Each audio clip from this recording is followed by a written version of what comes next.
자, 이제 오늘 말씀 보시겠습니다. 느헤미야 11장 1절에서 2절 말씀, 구약성경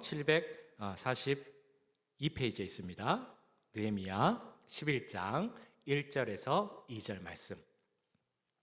자, 오늘은 두 절이니까 같이 함께 읽으면 좋겠습니다. 느헤미야 11장 1절에서 2절 말씀, 우리 함께 읽을 때 살아계신 하나님의 음성을 들으시기 바랍니다.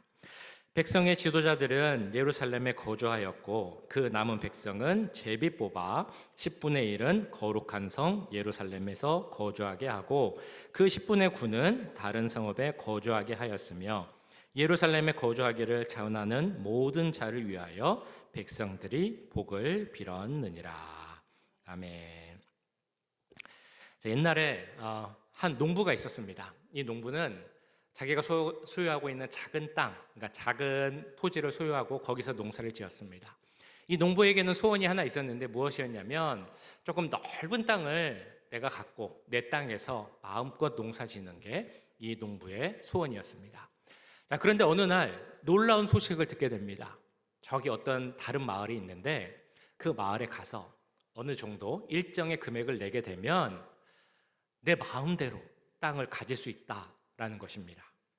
조건이 하나 있습니다. 조건이 뭐냐면 마을 사람들하고 같이, 그 동네 사람들하고 같이 이제 아침에 나가는 겁니다. 어느 장소를 정해서 출발 장소를 정하고 하루 종일 여기가 내 땅이다라고 이렇게 표시를 하면서 다니는 겁니다. 그러면서 해가 지기 전까지 그 출발 장소로 돌아오기만 하면 내가 다니면서 표시한 그 모든 것은 다 내 땅이 되는 그런 조건이 있었습니다. 자, 혹시라도 내가 농부인데 나에게 이런 기회가 있다라고 한다면 어떻게 하시겠습니까? 내가 돌아다니며 표시만 하는 곳은 다 내 땅이다. 그런 기회가 나에게 주어진다라고 하면 당연히 다 그 기회를 잡으려고 할 것입니다. 저 같아도 그렇게 할 것입니다. 저는 계산을 잘 할 것 같아요. 대략 해가 떠 있는 시간을 9시간 정도로 잡으면 출발점이 여기면 이렇게 역삼각형을 딱 생각을 하는 거죠. 그래서 출발점에서 45도로 북동쪽으로 이제 3시간 쫙 가고 최대한 그 다음에 서쪽으로 3시간 또 이쪽으로 쭉 가고 마지막 3시간은 출발점으로 늦지 않게 딱 돌아와서 역삼각형 큰 땅을 가질 수 있도록 노력을 할 것입니다. 이 농부도 비슷한 생각, 마음을 가졌던 것 같습니다. 이 사람이 그 소식을 듣자마자 자기가 갖고 있던 집, 땅, 또 팔만한 모든 재물들을 다 팔아서 돈을 마련했습니다. 그 마을에 가서 그 일을, 자기 땅을 할 수 있는 그 일정 금액을 준비를 한 것입니다. 그리고 그 땅을 주는 마을로 찾아갔습니다. 동네 그 촌장 대표에게 돈을 주고 제가 그걸 하겠습니다 라고 하면서 만반의 준비를 한 것입니다. 드디어 땅을 얻는 그 날이 되었습니다. 그 동네 촌장과 함께, 동네 사람들과 함께 출발점으로 다 모였습니다.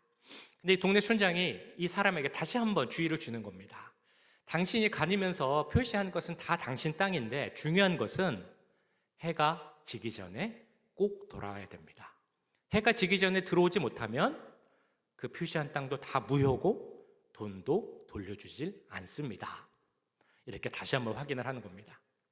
그 말을 들으니까 이 농부가 마음이 되게 급해졌습니다. 빨리 가야 되겠다. 1시라도 빨리 가야 되겠다. 그래서 출발부터 조금이라도 더 많은 땅을 얻기 위해서 빨리 가기 위해서 막 열심히 다녔습니다. 가는 곳마다 땅을 파고 표시판을 꼽는 거예요. 여기는 내 땅입니다. 여기는 내 땅입니다. 자, 이렇게 한 바퀴를 돌고 하루가 다 됐을 때 거의 해가 지는 그때가 됐습니다. 이제는 들어가라고 되는데 마음속에 계속 욕심이 생기는 거예요. 조금만 더 내가 조금만 더 열심히 뛰면 조금 더 넓은 땅을 가질 수 있을 텐데. 그렇게 열심히 끝까지 뛰다가 해가 지기 전에 겨우 그 출발점에 도착을 했습니다. 자, 근데 무슨 일이 일어났겠습니까? 이 사람이 하루 종일 그 해가 쨍쨍 나는 더운 날인데 그 땅을 조금이라도 더 갖기 위해서 하루 종일 열심히 뛰다 보니까 너무 지치게 된 것입니다. 출발점으로 돌아오긴 했는데 하루 종일 다 기운을 빠지다 보니까 이 출발점에 도착하자마자 피를 토하면서 쓰러져서 죽게 되었습니다. 내 땅, 조금이라도 넓은 땅, 그것을 위해서 하루 종일 욕심을 내고 다녔던 이 사람에게 결국 필요한 땅은 얼마만큼이었을까요? 이 사람이 죽으니까 그 하인이 이 사람을 묻기 위해서 땅을 팠습니다. 결국 이 사람에게 필요한 땅은 자기가 묻힐 만한 한 2m가 되지 않는 그 정도 땅만이 이 사람에게 필요한 땅이었다. 그것을 우리는 알 수 있죠. 이 내용은 아마 많이 아실 것입니다. 유명한 소설입니다. 톨스토이가 쓴 사람에게는 얼마만큼의 땅이 필요할까라는 제목의 소설입니다. 톨스토이는 많은 소설 썼습니다. 잘 아시는 소설들도 많이 있는데 그 중에 유명한 단편 소설, 짧은 소설들이 있습니다.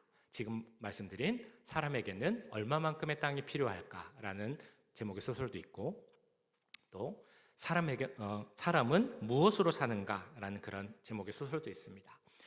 짧은 소설인데 이 소설을 보면 우리 사람이 얼마나 욕심이 많고 욕망이 많은지, 그리고 그 욕망과 욕정으로 인해서 우리가 얼마나 죄를 짓고 타락할 수밖에 없는지, 그거를 잘 나타내는 것이 바로 이 톨스토이의 소설입니다.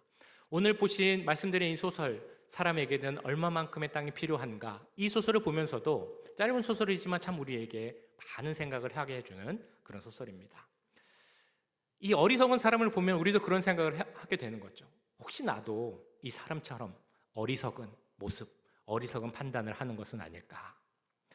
내가 지금 살고 있는 이 삶의 모습이 과연 제대로 잘 살고 있는 것인가? 만약에 아니라면 난 앞으로 어떻게 살아야 되는 것일까? 이런 생각들을 하게 해주는 것이 바로 이 소설입니다.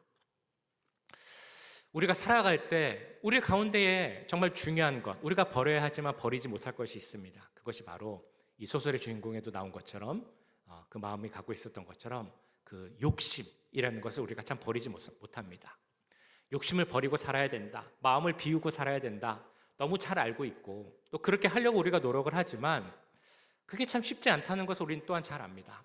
그래서 우리의 삶은 내 마음속에 있는 욕심, 욕망, 이런 것들을 어떻게 자제하고 컨트롤하며 살아가는가, 그 욕심과의 싸움의 삶의 연속이라고도 볼 수 있을 것 같습니다.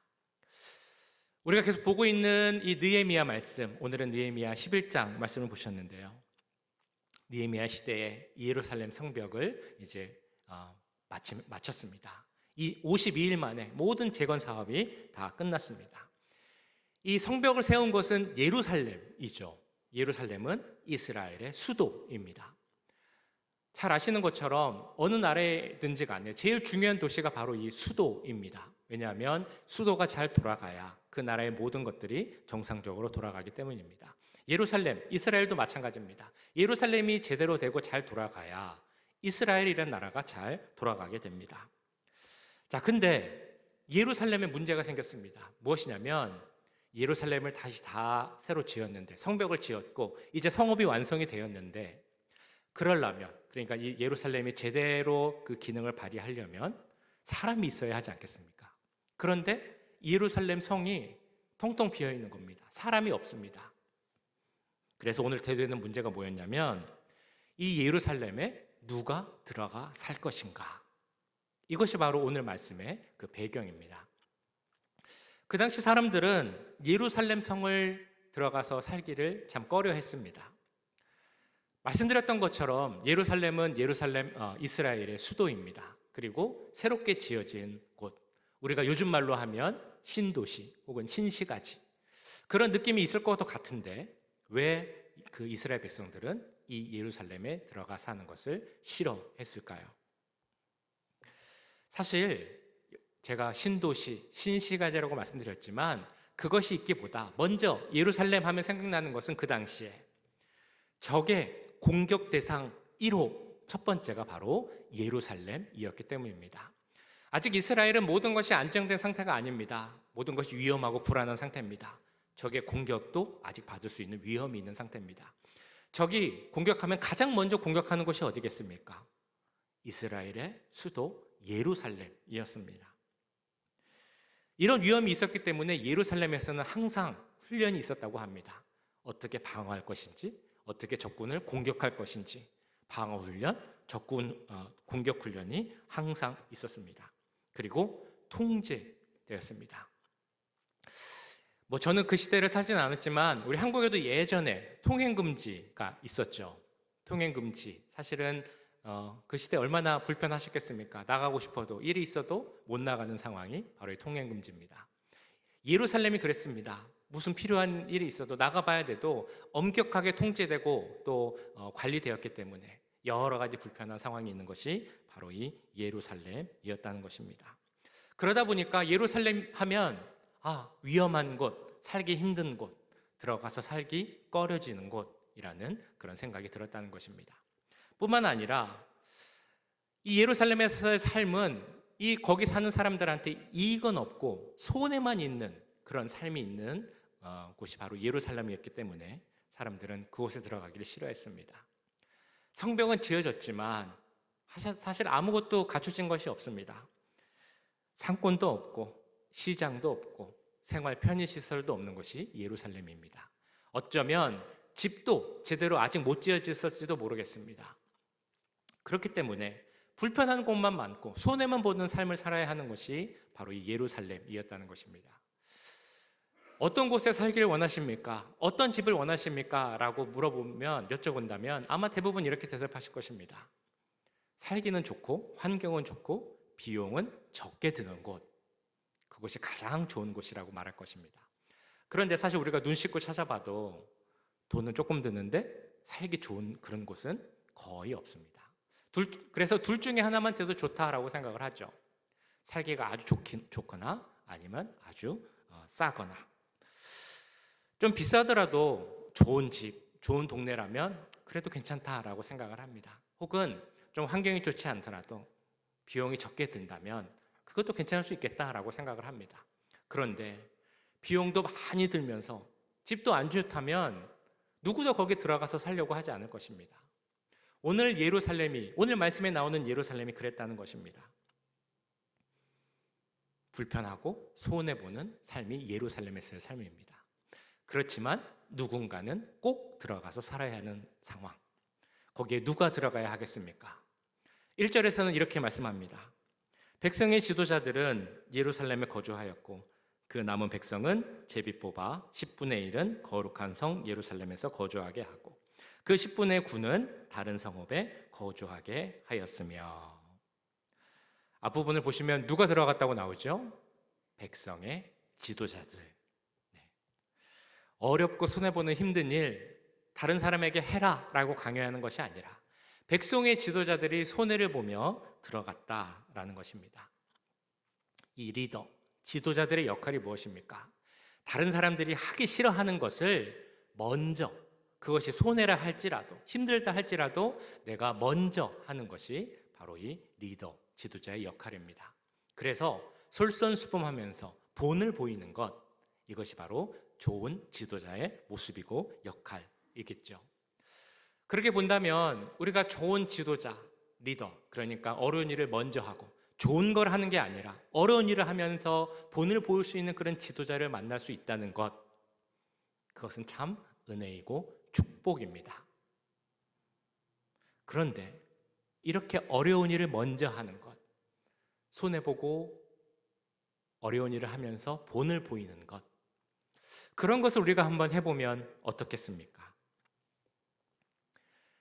우리들을 그리스도인이라고 부르죠. 그리스도인들의 모습, 그리고 신앙은 사실 한마디로 정의를 해보면 그 삶은 손해보는 삶이 되어야 되고 그 신앙은 손해보는 신앙이 되어야 한다는 것입니다. 이 말은 여러분들 사업하실 때 혹은 비즈니스 하실 때 항상 손해보셔야 합니다. 이익을 보시면 안 됩니다. 이런 말은 당연히 아닙니다. 우리가 신앙을 할 때, 신앙생활을 할 때, 그리고 신앙을 가진 자로서 삶을 살아갈 때 우리의 삶의 모습이 내게 유익한 것, 내게 좋은 것, 내가 편한 것, 이런 것만 취하고 바라서는 안 된다라는 것입니다.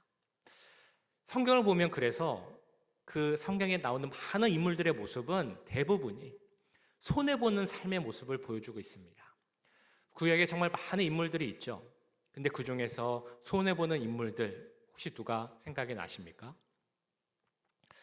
역사적, 시대적으로 보면 제일 먼저 생각나는 사람은 아브라함입니다. 아브라함이 그 재산이 많아져서 그 사촌, 조카 롯이 있었는데 롯과 함께 살기가 너무 힘들어졌습니다. 그래서 우리가 좀 따로 떨어져서 이제 살자라고 하면서 각자 땅을 이제 결정해야 되는 상황이 되었습니다. 그때 아브라함이 무엇이라고 얘기를 했습니까? 롯아, 내가 어른이잖아. 내가 나이 더 많잖아. 그러니까 내가 먼저 좋은 땅을 결정할 테니까 너는 거기 말고 다른 쪽을 결정해. 이렇게 얘기했을까요? 그렇지 않죠. 아브라함은 이렇게 이야기를 했습니다. 내 앞에 온 땅이 있지 아니하냐. 나를 떠나가라. 내가 좌하면 나는 우하고 내가 우하면 나는 좌하리라. 누구한테 먼저 기회를 준 거예요? 조카인 롯에게 먼저 기회를 준 것입니다. 아브라함 입장에서는 손해보는 것이었지만 네가 먼저 선택하면 내가 반대를 선택하겠다라는 그 손해보는 삶을 선택한 것입니다. 그 아들 이삭도 마찬가지입니다. 이 이삭이 그랄이라는 땅으로 갔을 때 거기서 우물을 파고 물을 얻었습니다. 그런데 그 그랄 지역 사람들이 우물을 파기만 하면 와서 그 우물을 빼앗는 겁니다. 근데 여기서 우물이라는 것은 뭐 당연히 물은 필요한데 생활 필수품 정도의 의미가 아닙니다. 여기서 우물은 그 생명줄, 목숨줄을 의미합니다. 물이 없으면 거기서는 곧 죽는 것입니다. 그런데 그 귀중한 우물을 몇 번이나 빼앗겼던 이삭의 마음이 어떻겠습니까? 당연히 내 소유권을 주장할 수 있고 그것이 안 되면 싸울 수도 있고 그런 상황이었음에도 불구하고 이삭은 그러지 않고 양보했다는 것입니다. 손해보는 삶이었지만 그것을 감당한 사람이 바로 이삭이었습니다. 조금 뒤로 내려와 보면 이제 출애굽 후에 가나안 땅에 들어갈 때 우리는 갈렙이라는 사람을 또 생각해 볼 수 있습니다. 이스라엘이 40년 동안 광야 생활을 마치고 가나안 땅에 들어가서 정복 전쟁을 했습니다. 이겨서 취하게 된 성읍도 있지만 아직 정복해야 될 성읍이 남아 있었습니다. 그 중에 한 곳이 헤브론이라는 곳인데 그곳이 얼마나 견고하고 단단한 성읍인지 군사들이 가서 거기서 싸우려고 하지 않는 겁니다. 그때 누가 나오죠? 바로 갈렙이 나옵니다. 갈렙은 그 당시 가장 나이가 많은 최연장자였습니다. 그럼에도 불구하고 내가 저곳에 가서 싸우겠습니다 라고 하면서 이렇게 말을 합니다. 그날에 여호와께서 말씀하신 이 산지를 지금 내게 주소서. 당신도 그날에 들으셨거니와 그곳에는 아낙 사람이 있고 그 성읍들은 크고 견고할지라도 여호와께서 나와 함께 하시면 내가 여호와께서 말씀하신 대로 그들을 쫓아내리이다 하니. 내가 가장 힘든 일을 하겠습니다 라고 이야기를 하고 있는 것입니다. 구약의 많은 인물들이 이렇게 손해보는 삶을 선택했습니다. 그리고 신약에 오면 이제 예수님께서 직접 나오셔서 너희들은 이런 손해보는 삶을 살아야 한다라고 말씀을 합니다. 그 내용이 나오는 것이 마태복음 5장에서 7장까지 나오는 산상수훈. 그 중에서도 5장을 보시면 이런 말씀들이 있습니다. 우리가 조금 길지만 같이 한번 읽어보도록 하겠습니다. 5장 38절에서 44절까지 말씀인데요. 우리 같이 한번 읽어보겠습니다. 시작. 또 눈은 눈으로 이는 이로 갚으라 하였다는 것을 너희가 들었으나 나는 너희에게 이르노니 악한 자를 대적하지 말라.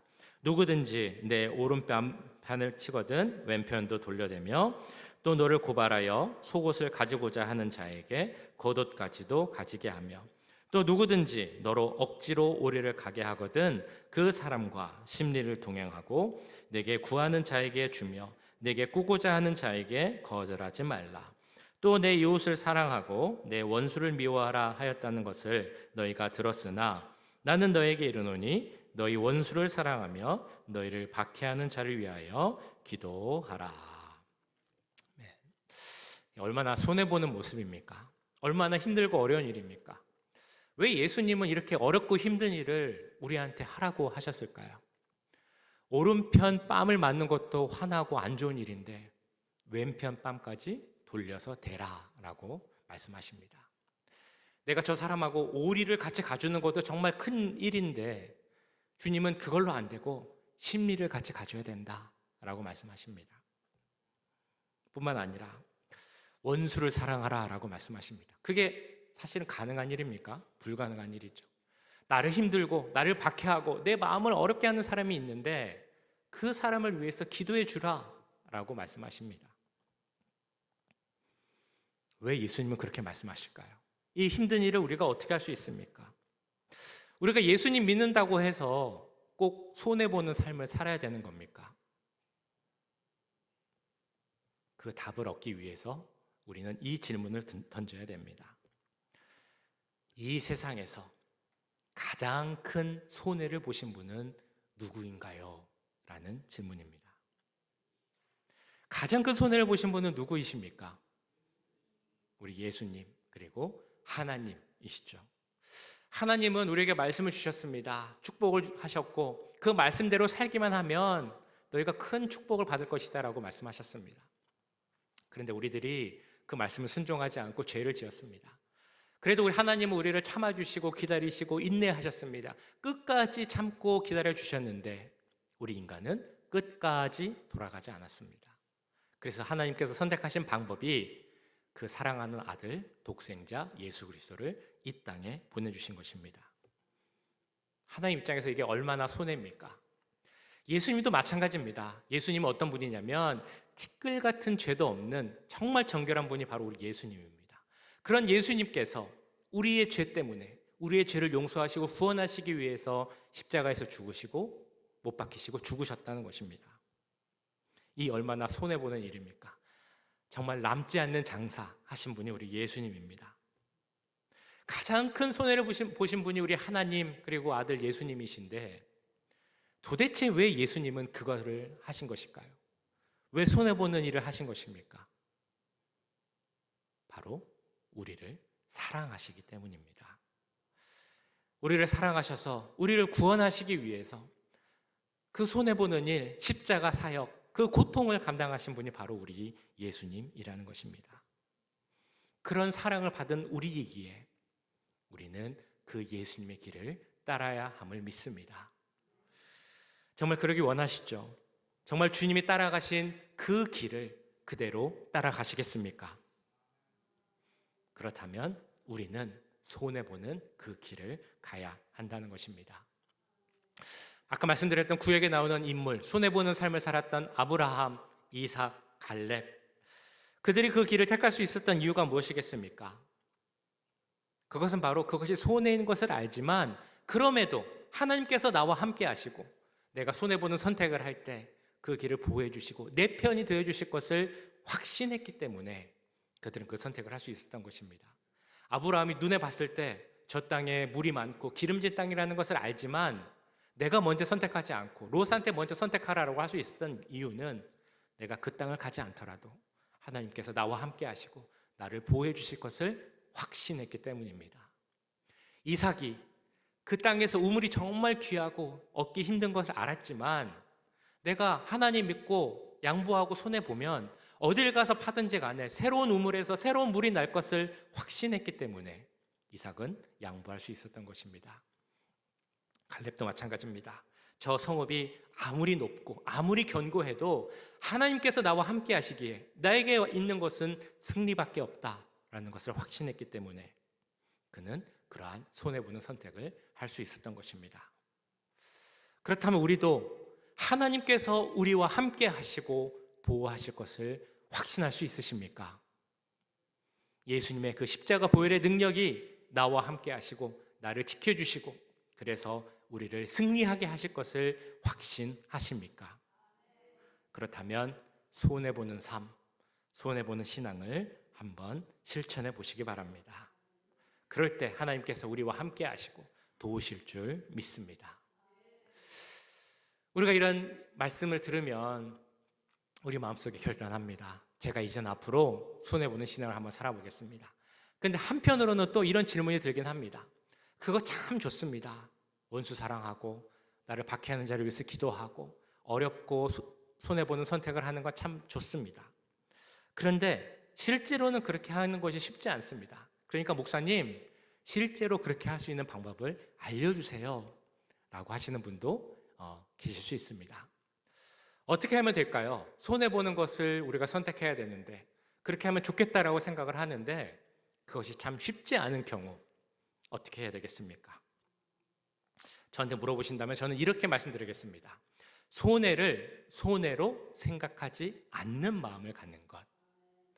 이걸 손해라고 생각하면 그걸 선택하기가 참 어렵습니다. 그런데 손해가 아니라 당연한 것이라고 생각하면 우리가 그것을 선택할 수 있다는 것입니다.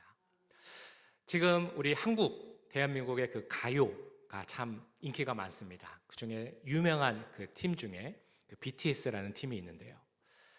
그 멤버들한테 서로 이제 좋은 점, 어떤 사람입니까? 어떤 성격이 있습니까? 라고 물어봤는데 한 멤버가 어떻습니까? 라고 물어봤더니 다들 그 뭐라 그러죠? 엄지척, 쌍엄지척을 하면서 저 친구는 정말 최고입니다. 라고 이야기를 하는 겁니다. 그래서 왜 그런가라고 했더니 이 친구가 그 그룹에서 있는 참 어려운 일, 힘든 일은 다 감당해서 한다는 거예요. 예를 들면 어디 스케줄을 가야 되면 그 미용실, 헤어샵 같은 데 가서 이제 메이크업도 받고 그래야 되는데 순서대로 받다 보니까 제일 처음 받는 사람이 제일 먼저 일찍 일어나서 그 미용실을, 헤어샵을 가야 된다는 겁니다. 그러니까 스케줄이 있을 때는 하루에 자는 시간이 뭐 2시간일 때도 있고 3시간일 때도 그런데 그러니까 가장 먼저 일어나서 미용실을 가는 사람은 잠도 못 자고 제일 많은 손해를 보는 겁니다. 그럼 이렇게 누구든지 가장 늦게 가는 걸 원할 텐데 바로 이 친구는 언제든지 제일 먼저 일어나서 1번 타자로 그 헤어샵을 가서 메이크업을 받는다라는 것입니다. 그래서 그 기자가 이 멤버에게 물어봤습니다. 아니 왜 항상 1번을 하세요? 좀 돌아가면서 하면은 또 좋잖아요. 서로 공평하고 좋은 거 아닌가요? 라고 물어봤더니 이 친구가 이렇게 대답을 하는 것을 들었습니다. 누군가는 그 일을 해야 되는 것인데 내가 그 일 하면, 내가 1번 타자 하면 다른 친구들이 편하게 할 수 있잖아요. 그냥 그것을 어려운 일이다 하면은 힘들지만 내가 당연히 해야 되는 일이다 라고 하면은 그렇게 힘들지 않습니다. 라는 대답을 하는 것을 들은 적이 있습니다. 사실 이게 말이 쉽지 얼마나 어려운 일입니까? 피곤한데 내가 맨날 먼저 일어나서 그 일을 감당한다는 것. 참 대단하다라는 생각이 들었습니다. 자, 그런데 이 친구의 대답에서 우리는 힌트를 얻을 수 있습니다. 우리가 손해를 감당할 수 있는 방법. 손해를 손해라고 생각하면 너무 어렵고 힘들지만 그 손해를 당연한 것으로 생각하면 우리가 감당할 수 있다는 것입니다. 하나님의 일을 할 때도 그렇습니다. 하나님의 사역을 행할 때 우리가 분명 손해볼 때가 있습니다. 경제적인 손해도 있죠. 시간적으로도 우리가 시간 들여야 되고 육체적으로, 정신적으로 신경도 많이 써야 되고 손해볼 때가 분명 있습니다. 손해본다고 생각하면 내가 왜 이렇게까지 해야 되나 마음이 힘들 때도 있고 몸이 힘들 때도 있습니다. 그런데 그것을 손해라고 생각하지 말고 당연히 내가 해야 할 일이라고 생각하면 그것도 감사함으로 감당할 수 있다는 것입니다. 이거를 두 글자로 뭐라고 표현하시는지 혹시 아시나요? 그걸 바로 헌신이라고 표현할 수 있습니다. 내가 해야 하는 일, 하나님을 위해서 하는 일을 손해로 생각하지 않고 마땅한 것으로 생각하는 것, 그것이 바로 헌신입니다. 하나님은 이런 헌신을 기뻐하십니다. 특별히 더 기뻐하시는 것은 2절에도 나옵니다만 자원하는 헌신을 기뻐하십니다. 2절에 이렇게 나오죠. 예루살렘에 거주하기를 자원하는 모든 자를 위하여 백성들이 복을 빌었느니라. 2절은 이렇게 선포하는 겁니다. 자원하여 헌신하는 자는 복이 있도다. 이 말씀에서는 그 자원하는 백성들을 위해 또 다른 백성들이 복을 빌었다라고 나오지만 이 말씀의 의미는 자원하여 헌신하는 자들에게는 하나님께서 복을 주시겠다라고 선포하시는 겁니다. 세상이 주는 복이 아니라 하나님이 주시는 복이 넘칠 것이다 라고 말씀하고 계십니다.